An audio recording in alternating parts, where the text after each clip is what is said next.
Okay, welcome everyone, both in the room and on Zoom for the fourth seminar online lecture series on resource struggles and international law. I'm Julia Dem. And I'm Caitlin Murphy. We're delighted to see you all here. So before introducing our great speaker today, we'd like to acknowledge that we're on Wurundjeri Woi-wurrung land and pay respects to their elders and acknowledge that sovereignty has never been ceded. So this online lecture series seeks to foster interdisciplinary and historical discussions about how international law both shapes and is shaped by struggles over natural resources. It explores how international law is used by different actors to assert their authority and power over resources and to secure access to resources, both in areas beyond national jurisdiction and with the territories of nations. Understanding how international law has enabled and promoted a sustainable and equitable resource extraction, we can better navigate the current transition to a low carbon world and collectively build futures that are equally and socially just. We're delighted to have such a wonderful lineup for our first semester. And so, as well as Dr. Fergus Green, who we'll hear from today, we have one last lecture in the series from Professor Umut Uzul. And if you haven't yet registered for that lecture, make sure you do. And if you missed some of our previous lectures by Dr. Kate Storr on extraction of security, the third wave of critical minerals, or Dr. George Borgiaman on international law and history of resource extraction in Africa, you can watch them now on our website. Additionally, Dr. Anna Saunders and I are convening a reading group on the theme of making and unmaking natural resources, which meets at 10 o'clock Tuesdays every fortnight with a bit of a winter break. And there's also details about that on the website. So it gives me great pleasure to introduce our speaker for today. Dr. Fergus Green is an associate professor in the Department of Political Science and School of Public Policy at the University College London. He works on questions at the intersection of political economy, political theory, public policy, and law concerning the drivers of and responses to climate change, including projects on fossil fuel governments, just transitions, and popular decarbonisation. He's published in a wide range of academic journals, including Science, American Political Science Review, Global Environmental Politics. There's a long list, but you can catch up with his publications on the poster that we had for promotional materials. He's a three-time chapter co-author of the UNEP's Fossil Fuel Production Gap Report and has co-created the Red Line database to support litigation against fossil fuel projects. He's been a consultant to the UK's Equality and Human Rights Commission and an expert advisor to Milieudefensie in the appeal stage of its landmark corporate climate case against Shell. Before entering academia, Fergus worked as a lawyer in Australia who specialised in climate change, energy, environmental and water law, and was subsequently a policy analysis and research advisor to Professor Nicholas Stern at the LSE's Grantham Research Institute. So a wide range of experience, and we're really looking forward to hearing what he has to say today. But 35 minutes to speak, and then we'll have time for questions. So thanks so much, everyone.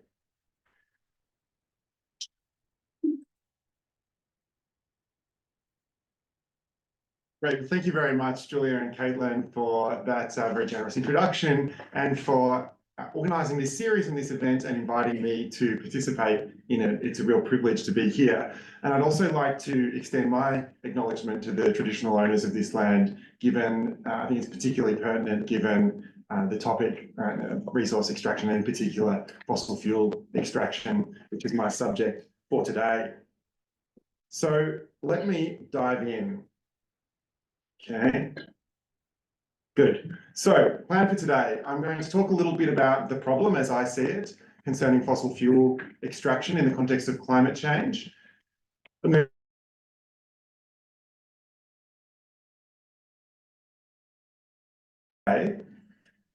then I'm going to delve into the heart of the presentation, which is really to look at two legal regimes and how courts have address the issue of fossil fuel extraction. I'll focus primarily on the regime concerning fossil fuel extraction, so exploration and production, licensing and consents, and environmental impact assessment. That's the EIA there. And then I'll talk about novel torts, and in particular in the context of the Milieudefensie Shell case that Caitlin mentioned that I've been involved in. And then I'll briefly wrap up. So the problem, as I see it, is we have too much fossil fuel production, consumption, and investment, and also they're all going up. So on average, over the last 10 years, since the year that the Paris Agreement was signed, 2015, we've invested globally around $1.1 trillion a year in fossil fuel infrastructure. That's upstream extraction infrastructure, as well as large-scale fossil fuel consuming infrastructure like coal.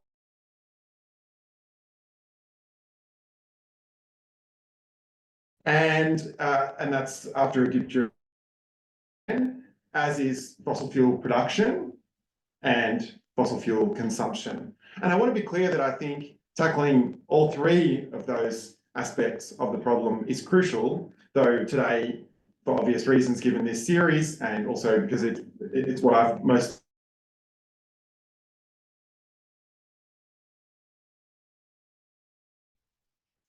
So the problem in the context of fossil fuel investment, production, and consumption is that it's exceeding the so-called carbon budget. So it's been authoritatively estimated that the remaining carbon budget at the start of 2024 to have just a 50% chance of keeping global warming to within 1.5 degrees Celsius above pre-industrial levels was around 200 gigatons, and we're emitting more than 50 gigatons a year. So that's going to be, around 150 now. And the UN Environment Programme, drawing on peer-reviewed studies, has looked at the amount of fossil fuels that is sort of locked in, as it were, or committed as a result of fossil fuel consuming infrastructure at around 600 gigatons of CO2, and also at the emissions that are implied by the fossil fuel extraction projects and infrastructure as being even larger than that, at around 950 gigatons of CO2. So clearly, we have a problem if we want to tackle climate change. Another way of looking at the problem is to think about scenarios for achieving the 1.5 degree goal, and looking at the energy demands in those normative scenarios and mapping that against the projects that we already have under operation or under construction or permitted. So the International Energy Agency did this exercise in its net zero by 2050 scenario in 2021, which was really a landmark development, and updated that in 2023, and essentially found that no new fossil fuel extraction projects are needed in order to meet the energy demands implied in its scenario. And along with some colleagues at UCL and IISD, I did a similar kind of project. Together we did a similar project, which was published in Science in 2024, which also, which instead of using the IEA scenario, uses a range of the IPCC, the Intergovernmental Panel on Climate Change scenarios, and also considers not only oil and gas production, but coal-fired and gas-fired power stations, and essentially reached a similar conclusion to the IEA. So you can see here oil and gas extraction, that in order to meet energy demands in these the different sort of scenarios, we don't need to go into the blue, right? So we don't need the new fields. And similarly for coal and gas-fired power generation. So that's the problem.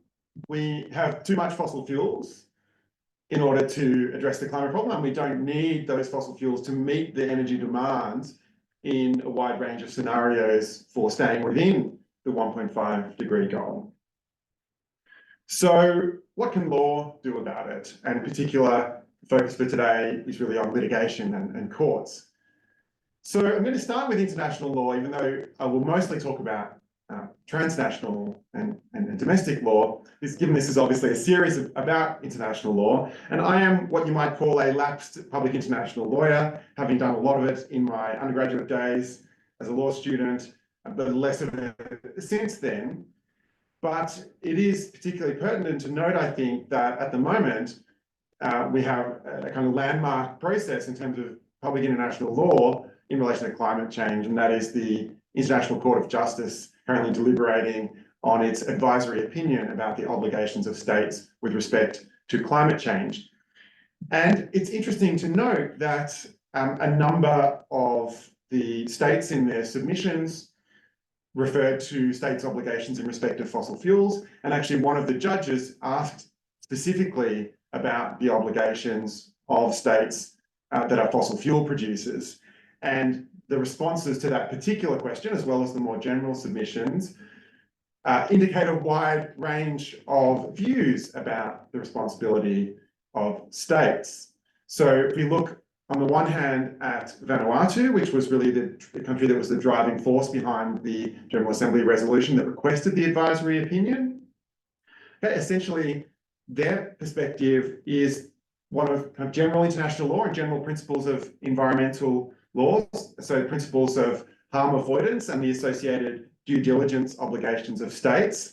And they argue that climate change norms and climate science essentially shaped those general obligations such that states, as part of their due diligence obligation to avoid harm caused by climate change, have obligations to phase out fossil fuel production. Now, by contrast, I think most starkly illustrated in the Saudi Arabian submission, but a number of other states as well, and there are aspects of the Australian submission that I think echo this particular aspect of the Saudi Arabian submission, argues that the climate regime is a kind of lex specialis. It is they use the phrase, the specialized treaty regime on climate change, and they actually use that 60 times in their original submission. So they're really emphasizing that climate change is a specialized regime, and the climate change regime deals with greenhouse gases, not fossil fuels. And they argue that it's structured so as to be concerned with states' emissions from their territory and says nothing about their obligations as fossil fuel producers where that's applicable. And so I think underlying this is really two different visions of the role of law and the role of courts in responding to climate change. On the one hand, as epitomized by the Vanuatu submissions, the role is to develop general principles of law and other specialized legal regimes in light of climate science and climate norms. Climate science and climate norms kind of, on this view, kind of infuse other areas of law and general law. Whereas for Saudi Arabia and many other countries, the role, of course, is to defer to specialized climate change law regimes as expressly agreed by the legislature and or executive branches of government. And I want to argue that whilst this is a good way of looking at, I think, what's at stake in the ICJ submissions, it's also a theme that runs through a lot of the domestic law in relation to fossil fuels as well that I'm going to be talking about today. It's not the only thing I'm going to be talking about, it's not the only important theme, but it is there kind of ever present, this tension. So as I mentioned, I'm going to be talking more about transnational climate law, domestic climate law as part of a kind of international conversation about climate change and fossil fuels. And we get this from the fact that different national and subnational and in some cases supranational jurisdictions are really addressing the same set of problems in regard to climate change. And they're doing it using similar tools like environmental impact assessment and to a lesser extent through tort. And there's already been a lot of cross-fertilization across different countries, and you'll see a little bit of that today in my talk. And so it's an area that's ripe for functional comparative legal analysis. That is, analysis that's concerned with how law functions to solve problems, as it were. Now, my focus today is going to really be on Europe. So I'm going to focus on the UK, Norway, and the EU in relation to environmental impact assessments, and the Netherlands, obviously, in the Milieudefensie case. Okay, so let me move now into focusing on the legal regimes dealing with fossil fuel exploration and production. So just to give an overview of the typical regulatory structure concerning this supply side or production side of fossil fuels. So we look at it from the perspective of a proponent. Think of like a big oil company, for instance. Often these are joint ventures, but just for simplicity, think of it as a single company. That company will want to explore for oil and gas or coal. I'll be mostly talking about oil and gas today, so let's just use that language. And then they'll, if they find resources that they can profitably extract, they'll then want to extract those resources and sell them. So how does it do that? Well, typically, and certainly in the regimes that I'll be looking at, the way this works is that the proponent applies for an exploration license. It might have different names. Sometimes it's called a production license. The government will typically grant that. And that license will also allow production of extraction of the relevant resources, but subject to a further consent by the government. In some regimes, they need a different license, but the ones I'll be focusing on, the government can, in the UK, for instance, it's a condition of the license that the government then has to authorize production. And at that stage, the proponent has to produce an environmental impact assessment that considers the likely significant effects on the environment of the extraction. And typically the decision maker will have discretion whether or not to grant that. And it has the option of rejecting an application in light of its environmental impacts, though that tends not to happen so much. Now, the statutory regimes in the countries I'll be looking at, or in the jurisdictions I'll be looking at. So in the EU, there's something called the Environmental Impact Assessment Directive, and that must be implemented by all EU member states. I'll talk a bit more about that in a minute. In Norway, they have something called the Petroleum Act, and in relevant parts, this implements the EU's EIA directive. And that's because Norway, though not an EU member, is part of the EU Free Trade Association and has to adopt a number of the EU's laws, including the EIA directive. And in the UK also, when it was a member of the European Union, implemented and had to implement the EIA directive, and that's reflected in its planning laws generally. And that includes the specialised regime for dealing with offshore oil and gas production. The rather long title of that regulation there that you'll see is the one that I'll be dealing with today. So I'll be focusing on this production consent stage when the EIA has to be created and assessed by the decision maker, the government decision maker. Typically, there's a screening process to decide whether an EIA is required. I'm not going to talk about that. In the case of fossil fuel production, it is almost always required. So the proponent conducts environmental impact assessment of the project's likely significant environmental effects or impacts. The EU legislation uses the word effects. In Australia, it's typically impacts. They're essentially the same thing. And the purpose of that is to provide a comprehensive assessment of the environmental effects of a project so as to inform the public, and the public can then comment on the project before the decision maker makes their decision. So it's an important process that's meant to lead to improved democratic decision making. And so the decision maker has to then decide whether to approve, and if so, with what conditions, the project. So in our case, the fossil fuel extraction project, whether to approve that in light of its likely significant environmental effects. But I want to stress that it's only a procedural obligation. So the decision maker under environmental impact assessment law, even if there are significant environmental effects, the decision maker can still allow the project to go ahead in light of other effects, right? Typically, they'll refer to the economic and social benefits of these projects, but they have to properly consider the environmental effects as well. Okay, and so getting into the litigation now. So there are really three key issues that I want to touch on today in these cases that deal with environmental impact assessments for fossil fuel projects. The first is the proper scope of the environmental effects to be assessed, and I'll spend most time talking about that because that's where most of the action has been in the country, in the jurisdictions I'll be looking at. Then there's projects' greenhouse gas emissions or the significance of their environmental impact. And then there's this market substitution issue, which I'll explain later. We could also look at potential role of offsets and carbon capture and storage as mitigating measures, though I won't have time to go into that today. And it's something that I'm also considering in a little bit more detail, but haven't reached perhaps a firmer conclusion as I have on the other issues.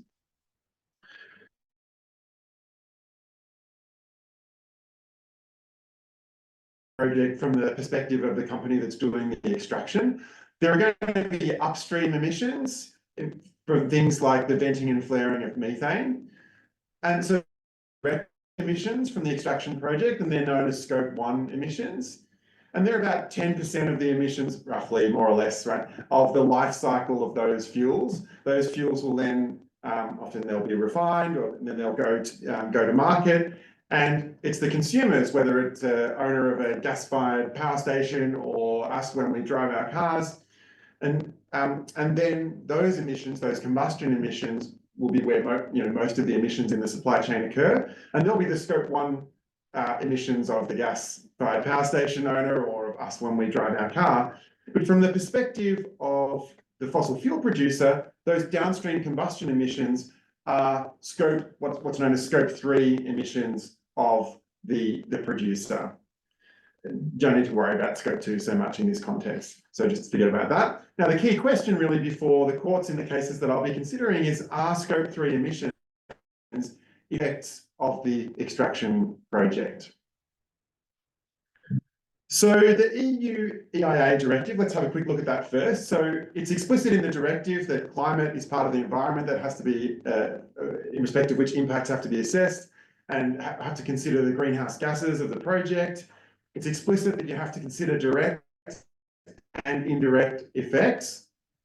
And there is some case law, not on this exact question, but that finds that indirect effects are not limited to the project's construction and operation, but can extend to the environmental effects of activities enabled by the project, such as in the cases considered here, that was about how a rail line led to increased rail traffic and an airport expansion led to increased air traffic and had to consider those environmental effects.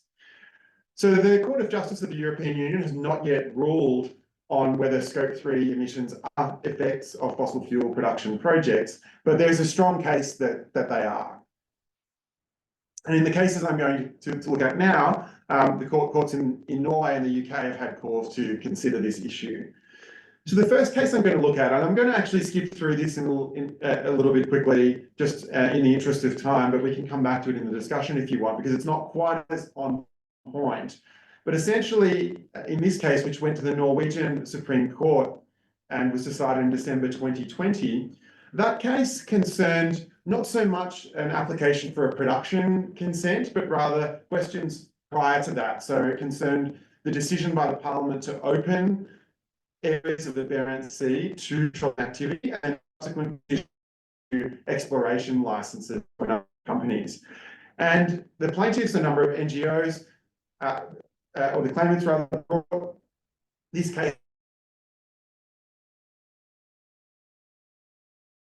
the fossil fuel combustion, right, occurred ultimately when the fossil fuels were produced.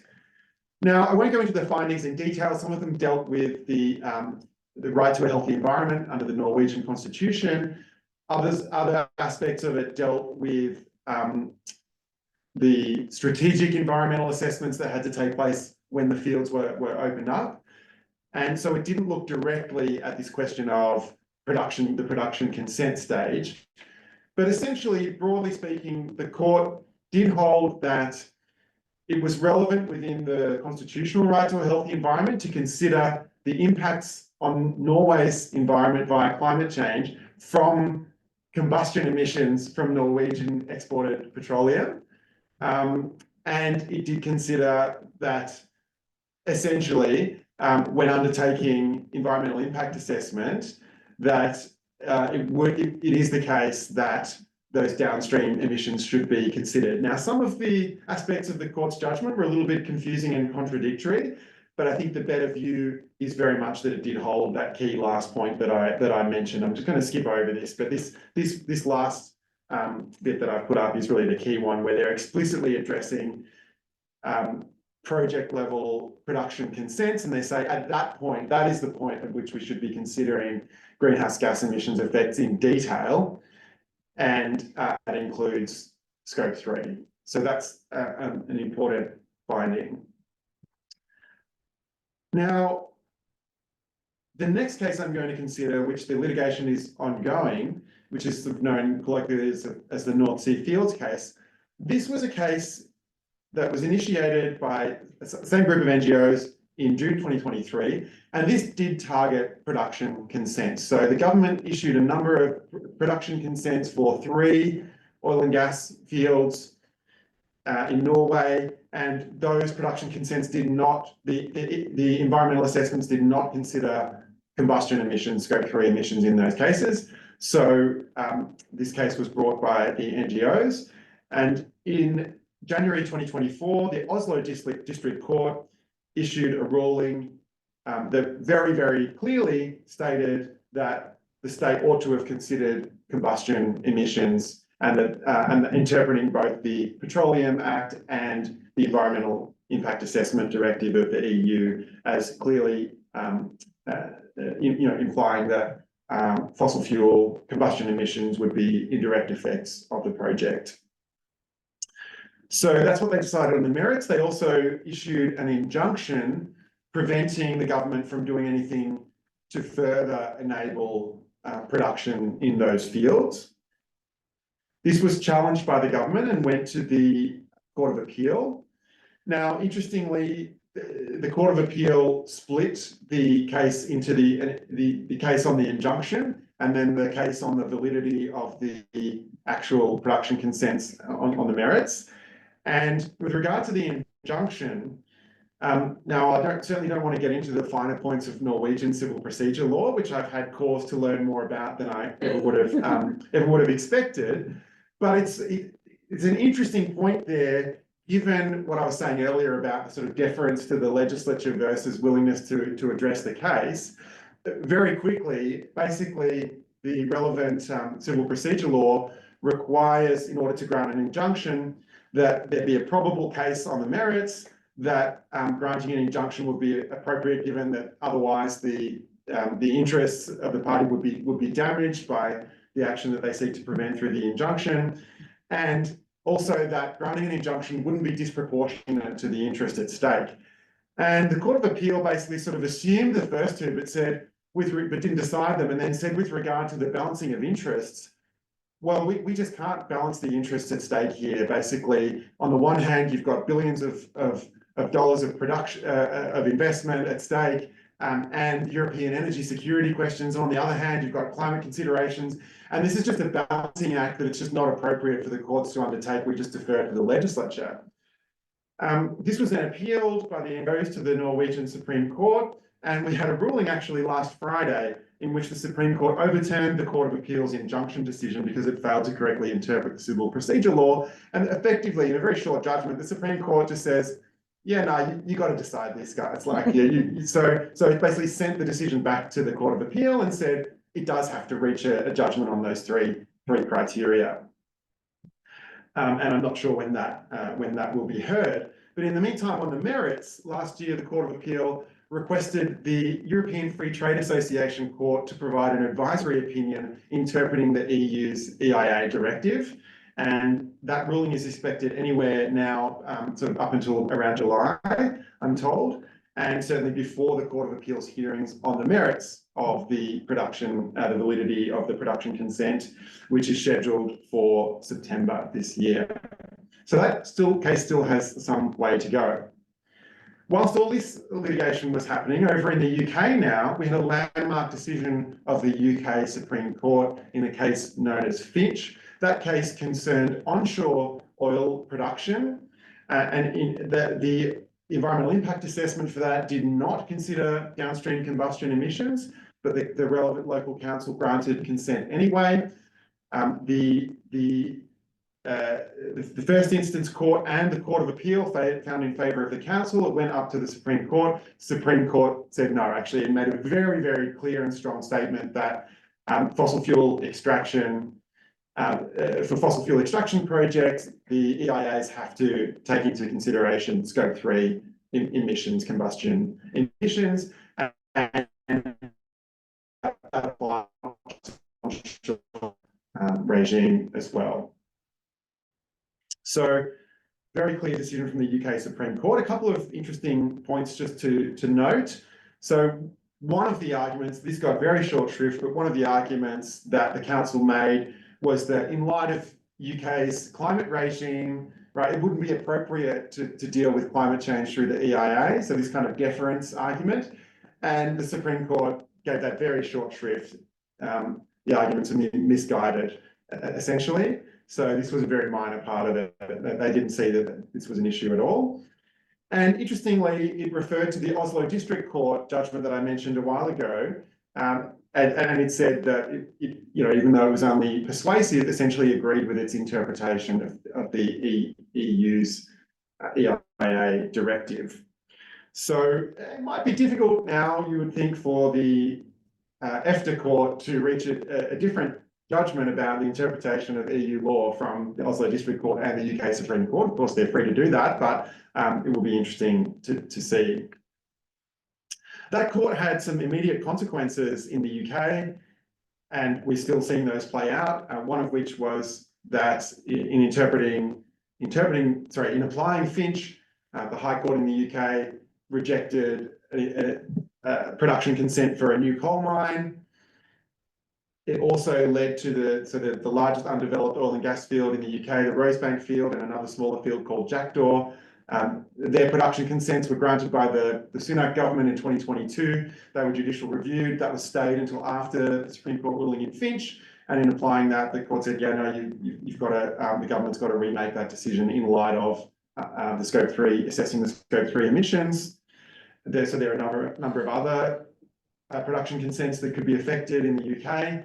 And when the new UK government came into power, they, took Finch on its face and said, yep, okay, we've got to include Scope 3 now, and issued a draft guidelines on how companies should do that, and sought consultation of those. Along with my colleague at UCL Law's, Pedro Schilling-Fallier, we put a submission into that. And one of the really interesting issues that we now have to grapple with, given that we know now that Scope 3 emissions have to be assessed, is how to think about the significance of those. And I think the government still hasn't yet responded to the consultation process, so we don't know what its view is going to be about that. But essentially, this is the issue of where proponents of new fossil fuel projects essentially argue that, yeah, okay, there are these emissions, but they're insignificant. They're just a drop in the bucket. And if they did that for a project Scope 1 and 2 emissions, and say those emissions were X, and now they have to consider Scope 1, 2, and 3 emissions, well, those emissions then would be 10X. So we expect that they will basically argue, well, it's just 10 drops in the bucket. So it's still insignificant. And, I'm not going into this in too much detail given time, but we argue that it's appropriate to consider significance in light of carbon budgets and in light of the cumulative emissions from other sources globally. And in that context, new fossil fuel projects emissions are very significant, but it remains to be seen. And then on this issue of market substitution, so this is the argument that we often hear both in the public realm and in this kind of litigation, that if we don't supply the oil and gas or the coal, someone else will. Okay, now there are lots of problems with that argument because it sort of flies in the face of economics 101. Essentially, if you limit the supply of a good, then it will push up the price and lead to a reduction in the quantity of that good that's consumed. Now, there are a few complexities which we can maybe get into in the discussion if you want, but essentially we do think it's kind of a logically flawed argument that there should still be a net reduction in greenhouse gas emissions when you don't produce, more greenhouse gas emissions, right? Or an avoidance rather. But this is something where we see wild inconsistency actually from different courts. So I'm just going to go through this briefly so I have enough time to talk about Milieudefensie.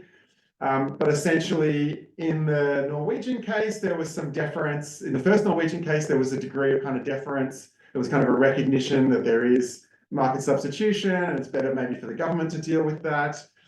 In the Oslo District Court case, they said, well, environmental impact assessments should assess both gross emissions and net emissions on the, after evidence about market substitution is considered. That seems broadly sensible approach. And in the Finch case, it was really emphasised, the importance of evidence, right? So there has to be evidence of the market substitution effects that the proponents would have to bring. And we saw in a subsequent case, the Cumbria coal mine case, that the court was not convinced of the evidence that was really provided by the coal company in terms of arguing that there would be basically perfect substitution.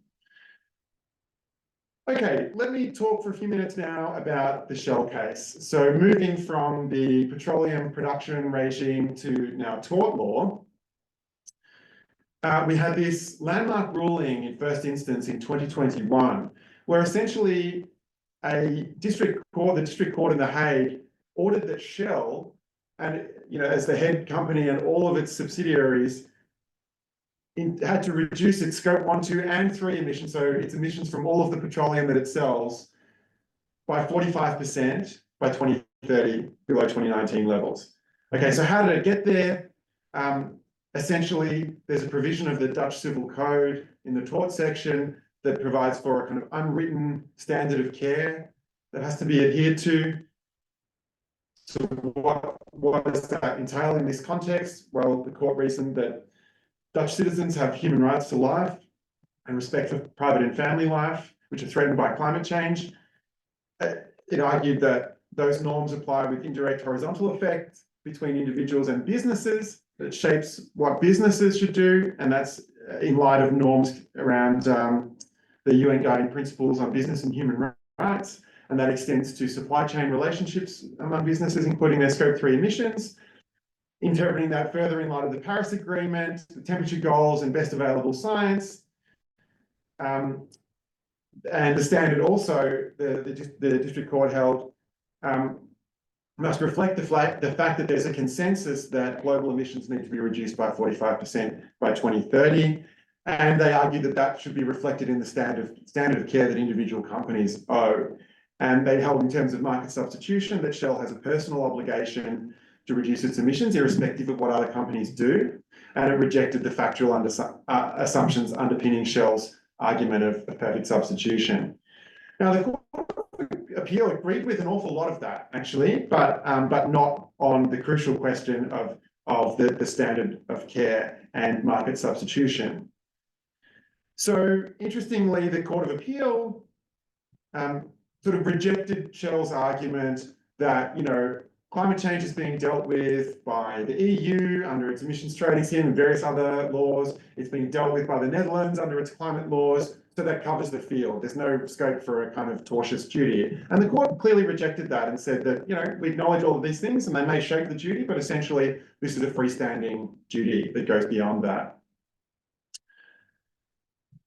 So the court held that companies like Shell, which contributes significantly to climate change and have it within their power to contribute to combating it, have an obligation to limit CO2 emissions in order to counter dangerous climate change. Okay, so a significant finding in and of itself. But the court held that the 45% reduction, insofar as there's a consensus on that, it's as a global aggregate. There's no consensus on what individual sectors, let alone what individual companies should do, recognizing that some sectors can move faster than others. And so it said we couldn't put a certain number on the emissions reduction obligations of a company. One of the problems with that is that there's now kind of this clear duty, but it's not really clear what the content of the duty involves. So another way to think about it is it's kind of a duty of care without a standard of care. Interestingly, the court in Overton did say, this is the Court of Appeal, did say that companies' responsibilities could include restricting investments in new oil and gas fields, and that Shell's planned investments in new oil and gas fields may be at odds with this responsibility. So it's kind of left the door open for some future litigation that's framed around its fossil fuel production rather than its emissions overall. And on the market substitution issue, the court was against us. In the interest of time, I'll kind of come back to this in the discussion if there's an interest in me kind of going through that. But essentially, the court seemed to accept that a reduction in Shell's own fossil fuel production could lead to, whilst there would be some substitution, it could lead to a net reduction in greenhouse gas emissions. It seemed to willing to accept that. But 2/3 of Shell Scope 3 emissions come from selling other companies oil and gas. And Shell argued that, well, it could comply with the reduction obligation by just exiting the trading market, right? Stopping to sell other producers oil and gas. And the court essentially accepted Shell's argument that given Shell could do that, and it argued that that wouldn't have a sufficient, or we hadn't proven that that would have a sufficient effect on the price of oil and gas, even though we argued that in our evidence. We hadn't proven that, and so therefore, the Shell would be able to comply with the obligation in a way that yeah, the party's interests couldn't be served essentially because the order could be complied with in a way that still leads to the same amount of greenhouse gases being emitted. We think that reasoning was pretty unsatisfactory and the case is being appealed, including on that market substitution ground, to the Dutch Supreme Court. Okay, let me briefly wrap up with some takeaways. So I think when it comes to the project level planning and environment cases, the UK Supreme Court decision in Finch and the Oslo District Court's decision are in line with, I think, the leading edge of Australian cases on the need to consider Scope 3 emissions. But of course, it's not so, I think, not so systematic in Australia. But there is, these are kind of strong decisions in Europe that I think I would guess the EFTA court will also agree with, or that remains to be seen, that Scope 3 emissions from fossil fuel production must consider, environmental impact assessments must consider Scope 3 emissions. I think the next frontier is really going to be this question of assessing the significance of those emissions and the forthcoming UK guidance that I mentioned, as well as the government having to redecide the Rosebank approval, and the inevitable litigation from whatever they decide will shed some light on this question of significance. In terms of novel torts, well, of course, we're still awaiting the Dutch hearing and decision in Milieudefensie, likely probably to have a result next year. Potential influence on social standards of care in other jurisdictions as well, though Australian courts have certainly had less appetite for novel torts, so perhaps less impact in Australia, but potential influence in other jurisdictions. And on market substitution, this is, I think, another kind of frontier where the law is sort of still in a state of flux. Certainly, I think what we can see from the cases that I've considered today, at least, is that in the project environmental impact assessment type cases, so that the role of evidence is crucial and therefore the burden of proof is crucial. But in the project cases, the proponent, the obligation is on the proponent to show the environmental effects, and that can be harder for them to then show market substitution. Also depends on whether there's a merits review or judicial review. But in tort cases, the burden is really on the plaintiff, as the court found in Shell and Milieudefensie, and they found that we didn't sort of satisfy that burden, so that might be more difficult. Finally, I'll leave you with the thought that we potentially have an emerging moral and legal norm of corporate responsibility on fossil fuel producers to exercise due diligence regarding the climate impacts of their decisions, including Scope 3 emissions. And potentially, this is what we're seeing as a result of the cases that I've considered today, as well as some other cases and legal regimes that I haven't considered, including human rights law and soft law associated with human rights, and the disclosure and due diligence regimes emerging in Europe and elsewhere. So if we come back to this tension that I mentioned between sort of the role of courts as interpreting existing principles and regimes in light of climate change versus deferring to the legislature and executive, certainly in the UK, there's a clear willingness to rule on these issues, and in the Netherlands. In Norway, it's a little bit less clear, but I think we're starting to see courts being more willing to kind of rule on these issues rather than just deferring to the legislature and the executive. And certainly it will be interesting to see what the International Court of Justice says on this particular point, and that will no doubt have influence on how other courts around the world deal with these issues of fossil fuel extraction in future. Thank you very much.